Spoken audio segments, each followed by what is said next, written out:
Ngayong araw guys, meron tayo ditong MacBook Pro ng Apple.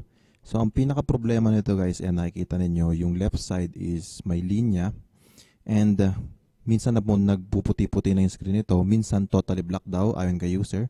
Sabi niya hindi na minsan bumubukas tong computer na to. Ngayon, nag-display siya pero may linyang ganyan, so hindi mo na makita masyado yung screen mo sa left side.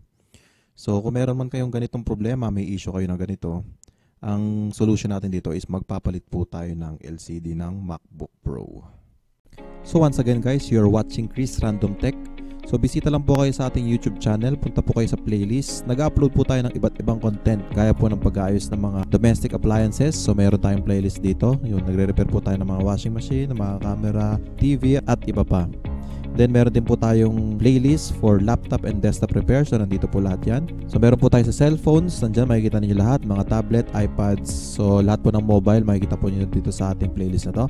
And then yung ating automotive sa sasakyan. Kung interesado po kayo, meron din po yan sa ating channel. So gagawa po tayo ng playlist dito every time na mag-upload tayo ng bagong content. So make sure na ma-check po ninyo itong playlist natin. And then be sure to subscribe and hit the notification bell para pag nag-upload tayo ng bagong video ay magiging updated po kayo. So, let's get started guys. So guys, tuturuan ko kayo ngayon kung paano natin to papalitan ng LCD. So, medyo mahirap po yung process and mahal po ang pyesa. So, imagine po yung LCD po nito is nagkakahalaga po ng 16,000 pesos without frame. Ngayon po, kung gusto nyo po mas madali with frame, mas mahal nga lang po, 24,000 to 25,000 po. Pero mas madali siyang isalpak. Unlike dito sa gagawin natin is papalitan natin yung mismong panel, LCD panel lang. So sundan nyo lang yung step by step at alam kong kayang-kaya nyo ito. So unang gagawin natin, babaliktarin natin and then tatanggalin natin ang tornilyo sa ilalim. So gumagamit po ito ng T6 na screw. So make sure na tama yung tools na gagamitin po ninyo para iwas bilog po ng tornilyo. So after po natin matanggal yung tornilyo, ipupush natin to pa slide pataas. So, ang gagawin natin, pwede tayong gumamit ng pry tool, pero kung minsan naman kamay lang, pwede na siyang iurong. Pero minsan kasi masyado madikit yung glue, so kailangan natin suportahan ng ating pry tool para maitulak siya pa side. So, kung ganito yung posisyon, pataas natin siyang kakatakin. So, meron kasi yung lock dyan sa baba. Yan, tapos maangat na natin siya dahan-dahan. So, ganun lang po. Yan, meron siyang mga connector dito sa taas na nagsisilbing lock niya. So, kailangan siyang i-slide para kumalas. Then once na nakatanggal na ng ganito, una natin tatanggalin dito is yung battery terminal. So may cover lang po yan dito, tanggalin natin pati yung kanyang connector.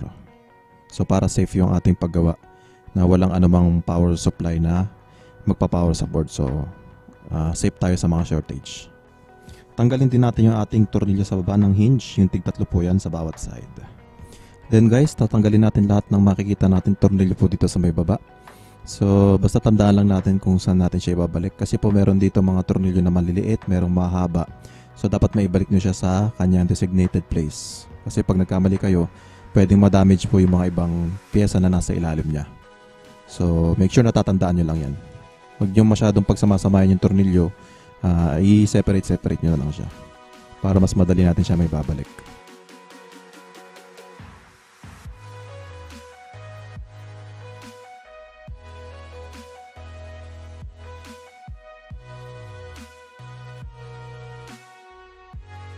So once na natanggal na natin yung tornilyo, makikita nyo maghahang na po yung mga flex cable niyan. So dapat maging maingat tayo dito na walang mapupunit na anumang flex dito. Dahil mahirap pong hanapin at medyo mahal po ang talagang piyesa talaga nito. So guys, kung mapapansin nyo dito sa flex natin, may mga bakal kayo nakikita.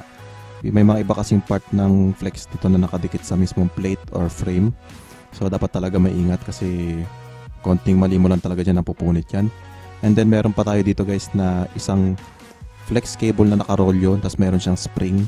So medyo tandaan ninyo yung pagtanggalin nyo para mabilis nyo siyang may kakabit. Ang maganda, picturean ninyo muna bago nyo itanggalin.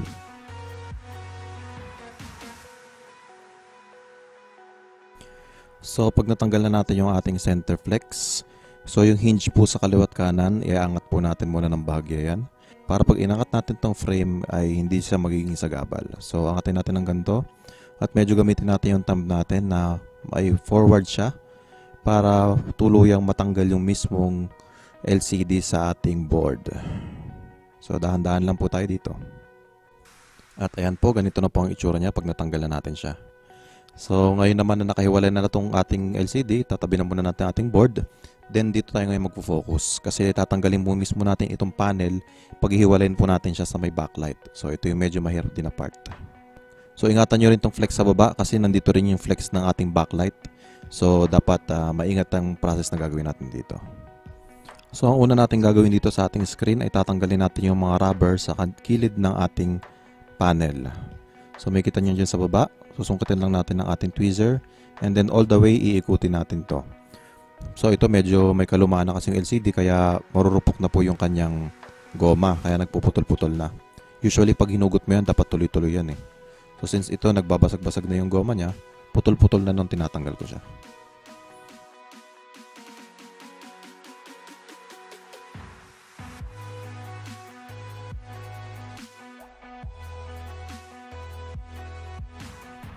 So guys, yung ating next process pag natanggal na natin yung rubber, gagamit tayo ng sobrang nipis na pry tool. So ako, ang ginamit ko, yung sobrang nipis na millimeter ng feeler gauge.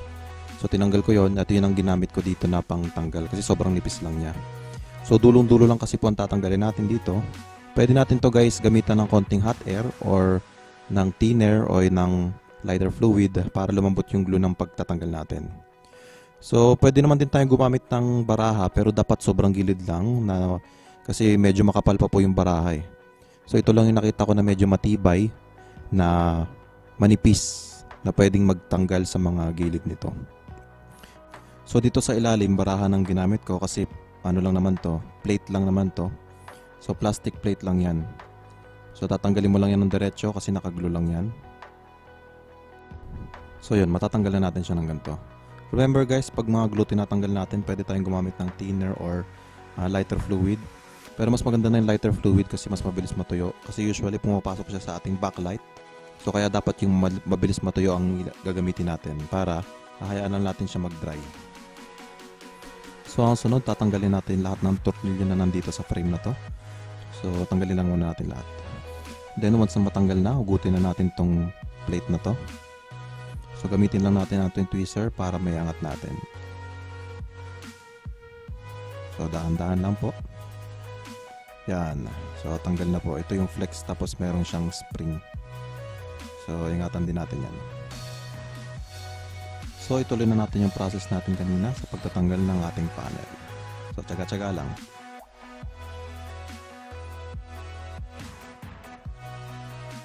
So pag time na nakikita kong umaangat na, naglalagay na ako ng baraha para maging silbing kalang niya para hindi siya dumikit ulit. Then magpuproceed ako sa next and then lagyan ng baraha hanggang sa umangat na lahat.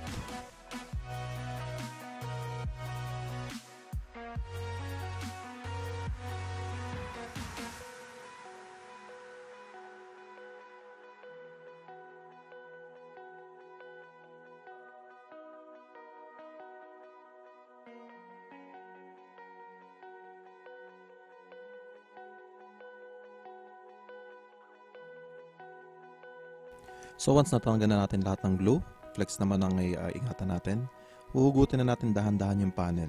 So wag tayong magigigil dito, wag natin hatakin kagad. So check natin lagi kung ano yung mga sumasabit. Pag may sumabit, tigil, tignan kung ano yon, tapos saka hugutin. Yan. Kagaya niyan, ito natanggal na po natin. Kung napapansin nyo guys, makikita nyo sa ating backlight yung mga water stain natin. So yan po yung ating lighter fluid. So hayaan nyo lang pong ganyan yan kasi matutuyo naman din ang kusa yan. Yan yung sinasabi ko na pag sumobra kayo sa fluid, pumapasok talaga siya sa ating backlight panel. So dito naman sa ating panel, meron pa tayong tatanggalin na panibagong plate na naman. So hugutin lang natin to dahan-dahan. So metal plate ito na nagga-guide sa ating flex cable. Kasi tatanggalin natin to, ilalagay natin to dun sa ating bago nating panel. So, ayan na po siya guys. Natanggal na natin yung maliit na plate na to. So, medyo mahirap din ha.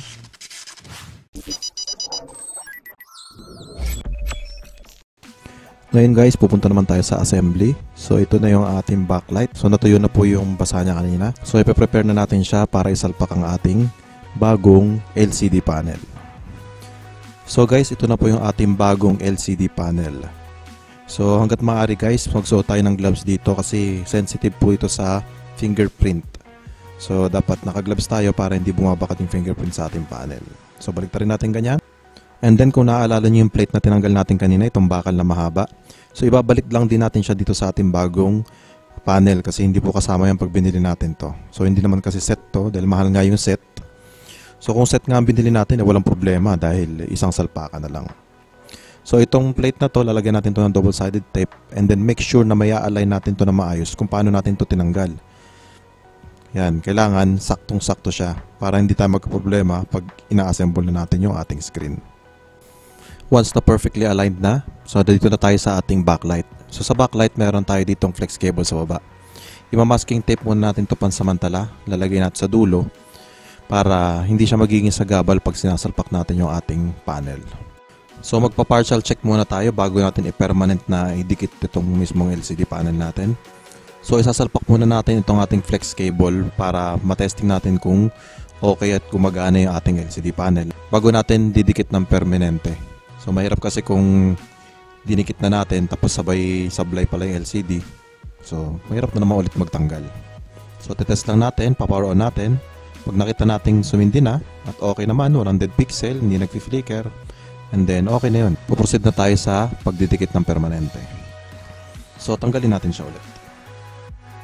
So, pwede natin lagyan ng double adhesive tape yung ating frame. So, i-cut lang natin yung mga part na tatamaan. Then, pwede rin naman tayong gumamit ng B7000 na glue yung ginagamit sa cellphone. Mas okay na kasi ito para flat na flat yung ating pandikit. So, hindi siya mag-uumbok. Then, tanggalin na natin. Then lilinisan natin yung ating screen. So dapat walang mga alikabok. I-blower natin at punasan natin bago natin ilalagay yung ating panel. So tatanggalin natin yung plastic ng ating panel, saka natin ikakabit sa ating backlight. So guys, dahan-dahan natin tong iaasinta dun sa ating screen. So dapat may align natin to ng maayos. At ganun din ang ating flex cable, iaasinta natin na maayos at ibabalik natin yung mga tinanggal natin tornilyo dito, pati yung mga spring, dapat may align natin na maayos lahat to. So kung natandaan niyo yung mga tinanggal natin kanina, so ganun nyo rin po siya ibabalik. Once na everything is back in na, pwede natin tanggalin yung masking tape natin na nilagay.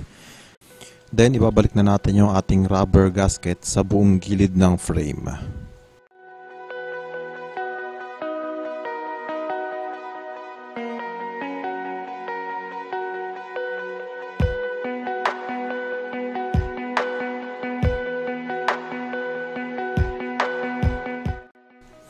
So once na everything is packed na, so ilalagay na natin yung ating mismong frame ng ating motherboard, pati keyboard. So kung paano naman natin ito tinanggal, i-reverse lang natin siya, ganun lang din natin siya ikakabit. So ipa-fast forward ko na tong part na to. So dapat maging maingat lang kayo and then be patient.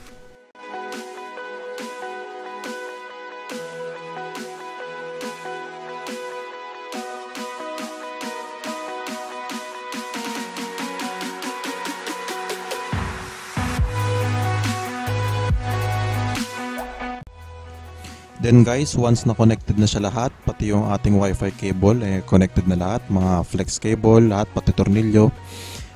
Pwede natin siyang i-testing muna ng saglit para makita natin kung okay yung pagkakabit natin. And then once na good na, pwede natin ibalik yung ating back cover.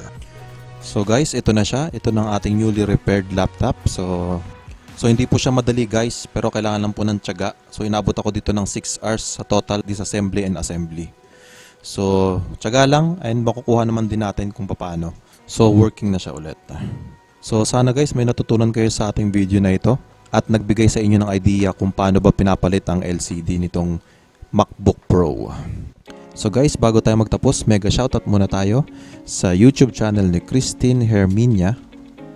So, ilalagay ko na lang sa description below yung link niya. So, kapatid ko po yan, Christine Herminia Boomer.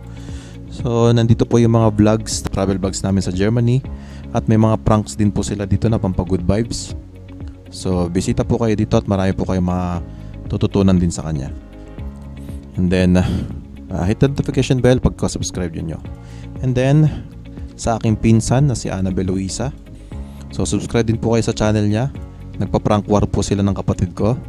At may prank din po siya sa akin dito. So, nagla-livestream din po siya ng GTA 5. Bisita rin kayo sa page niya, Facebook, Meet Bella.